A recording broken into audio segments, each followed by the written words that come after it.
Hi friends, welcome back to my channel. நான் இன்றைக்கி மீன் வாங்கலாம் அப்படின்னு சொல்லி மீன் கடைக்கு வந்திருக்கேன்.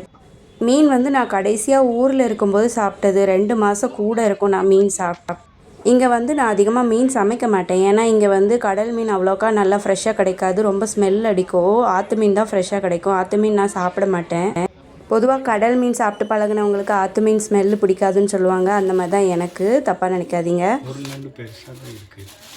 ஃபுல் நண்டு இருக்கா?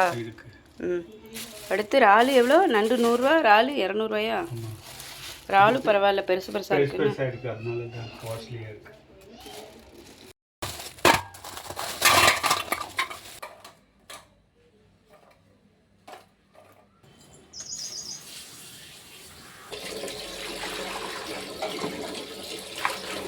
இப்போ வந்து இதில் நான் தேவையில்லாததெல்லாம் க்ளீன் பண்ணி பிச்சு எடுத்துக்கிறேன். இதெல்லாம் நம்மளுக்கு தேவையில்லை, இதிலலாம் ஒன்றுமே இருக்காது. அதனால் இதெல்லாம் பிச்சு எடுத்துக்கலாம்.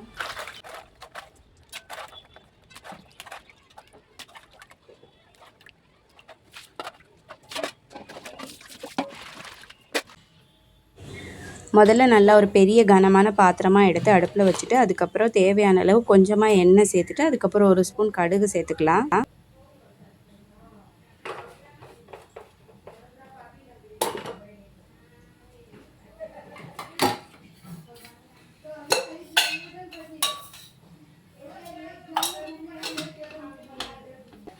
அதுக்கப்புறமா நம்ம வந்து கட் பண்ணி வச்சுருக்க வெங்காயத்தை சேர்க்கணும்.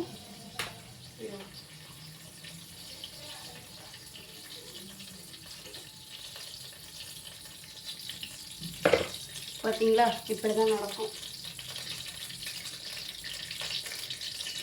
நம்ம ஒரு வேலை பார்த்தா அது நம்மளுக்கு இன்னொரு வேலையை ஆக்கிடும். காலையில் தான் நான் அடுப்பை க்ளீன் பண்ணேன், அதுக்குள்ளே எனக்கு 2வது வாட்டி வேலை வந்தது. இப்போ கட் பண்ணி வச்சுருக்க வெங்காயத்தை சேர்த்துக்கலாம். கொஞ்சம் நிறையவே வெங்காயம் சேர்த்துக்கிறேன். ஏன்னா நம்ம வந்து நண்டு வந்து சுக்கா மாதிரி வைக்க போகிறோம், அதனால் நிறையா வெங்காயம் சேர்த்துக்கிறேன். வெங்காயம் நிறையா சேர்த்தா கொஞ்சம் அந்த கிரேவி நம்மளுக்கு அதிகமாக கிடைக்கும், அதுக்கு தான். ஓகேவா? இப்போ வெங்காயம் சேர்த்தாச்சு. வெங்காயத்தை நல்லா வதக்கிக்கலாம். கொஞ்சம் வெங்காயம் வதங்குறதுக்கு கொஞ்சமாக உப்பு சேர்த்துக்கிட்டால் வெங்காயம் சீக்கிரம் வதங்கும். உப்பு லைட்டாக சேர்த்துக்கிறேன்.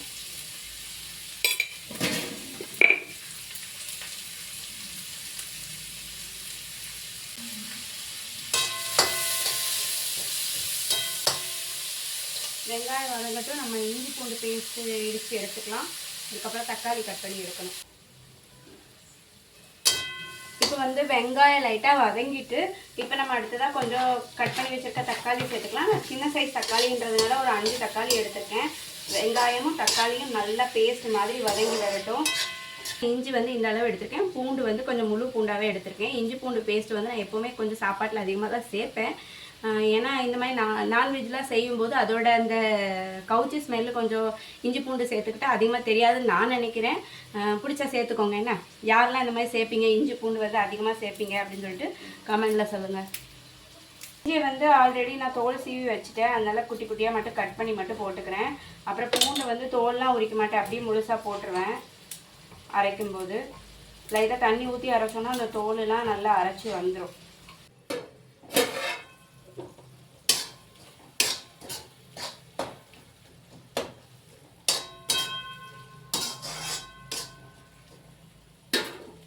இப்போ நம்ம மசாலா சேர்த்துக்கலாமா?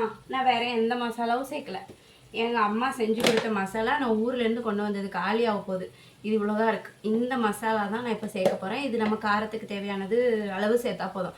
இதில் வந்து மல்லி, உங்களுக்கே தெரியல, குழம்பு மசாலான்னா அதில் எல்லாம் சேர்த்துருப்பாங்க. இது வந்து ஊர்லேருந்து நான் கொண்டு வந்தது. இந்த டப்பா ஃபுல்லாக கொண்டு வந்தேன், முடிய போகுது. இப்போ இதுதான் நான் 2 ஸ்பூன் காரத்துக்கு தேவையான அளவு சேர்த்துக்க போகிறேன். வேறு எதுவுமே சேர்க்கல.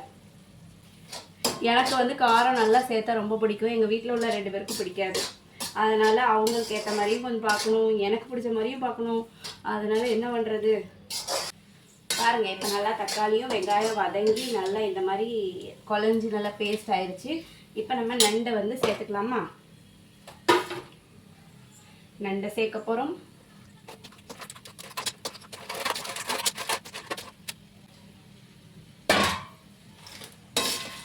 நல்லா மிக்ஸ் பண்ணிவிட்டு அதுக்கப்புறம் தேவையான அளவு தண்ணி சேர்த்துக்கலாம். நண்டு வந்து நல்லா சாறு இறங்கி வந்துருச்சுன்னு வச்சுக்கோங்களேன், டேஸ்ட்டு அல்டிமேட்டாக இருக்கும். யாருக்கு வந்து மீன் பிடிக்கும், மீனை விட நண்டு ரொம்ப பிடிச்சவங்க வந்து கமெண்டில் சொல்லுங்கள் சரியா. எனக்கு வந்து மீனை விட நண்டு இறால் இதுதான் ரொம்ப பிடிக்கும். இப்போ நம்ம நல்லா கிண்டி விட்டாச்சு. இப்போ தண்ணி நம்ம தேவையான அளவு சேர்த்துக்கலாம். நான் வந்து 2 கிளாஸ் தண்ணி சேர்த்துருக்கேன் இந்த டம்ளருக்கு. நல்லா கொதித்து தண்ணி சுண்டி வந்துடும். அதுக்கப்புறம் நம்மளுக்கு கிரேவி நல்லா கெட்டியாயிரும்.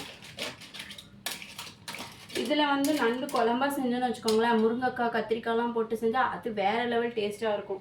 நான் இன்றைக்கி வந்து குழம்பா செய்யலை. நான் இன்னொரு நாள் அந்த மாதிரி முருங்கைக்காய் கத்திரிக்காய்லாம் போட்டு குழம்பா செஞ்சு காட்டுறேன். வேணுன்றவங்க கமெண்டில் எஸ்ன்னு சொல்லுங்கள், ஓகேவா? பாருங்கள், இப்போ நம்மளோட நண்டு கிரேவி வந்து ரெடி ஆயிடுச்சு. பார்த்தீங்களா, எனக்கு பிடிச்சதே இந்த கலர் தான். நம்ம என்ன கலரில் போட்டோம், ஆனால் நண்டோட கலர் என்ன கலரில் மாறி இருக்குது, இது தாங்க எனக்கு ரொம்ப பிடிக்கும். இப்போ இதை வேறு பாத்திரத்துக்கு மாற்றி எடுத்துடலாம். ஃபைனல் டச்சு, கொத்தமல்லி இலை போட்டுக்கலாமா?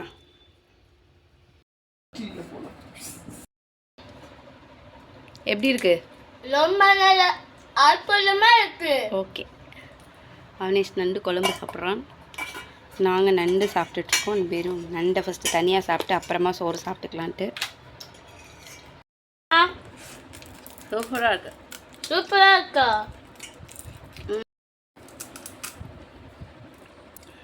நண்டு உண்மையாகவே சூப்பராக இருக்குது.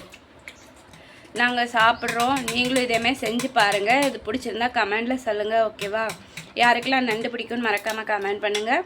அடுத்த விலாகில் பார்க்கலாம். ஓகே, பாய்.